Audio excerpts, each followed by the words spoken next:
বিসমিল্লাহির রহমানির রহিম। Business document solution ভিডিওতে আপনাদেরকে স্বাগতম। আজকে আমরা ইনকাম ট্যাক্সের হার আছে, এই হারের যে 24-25 যে পরিবর্তন হয়েছে, এই পরিবর্তন নিয়ে আমরা আলোচনা করব।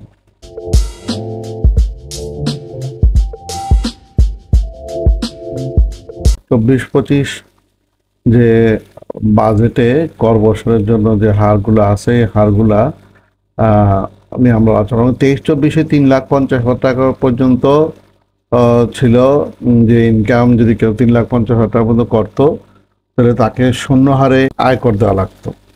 24-25 এবং 25-26-এ 3,50,000 শূন্যই আছে। পরবর্তী 1,00,000 টাকা পর্যন্ত 5%, 23-24-এ ছিল, 24-25-এও সেম আছে 5%। পরবর্তী 3,00,000 টাকা পর্যন্ত 10%, এটা পরিবর্তন হয়ে 4,00,000 টাকা পর্যন্ত 10% করের হার। পরবর্তী 3,00,000 টাকা, পরবর্তী 4,00,000 টাকা পর্যন্ত 15%, 23-24-এ ছিল। 24-25, 25-26 এটা পরবর্তী 5,00,000 টাকা পর্যন্ত 15% এটা পরিবর্তন হয়েছে করের হারটা। আবার তার পরবর্তী 23-24-এ ছিল 5,00,000 টাকা পর্যন্ত 20%, আর 24-25-এ 5,00,000 টাকা পর্যন্ত 20%, এইটা পরিবর্তন হয় নাই। অবশিষ্ট টাকা আর উপরে 25%, অবশিষ্ট টাকার উপরে 24-25 ও 25%, এখানে কোনো পরিবর্তন হয় নাই।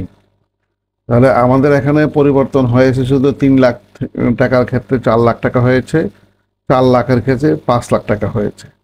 করের হারের এই পরিবর্তনটা হয়েছে, বাকিগুলা অপরিবর্তিত আছে।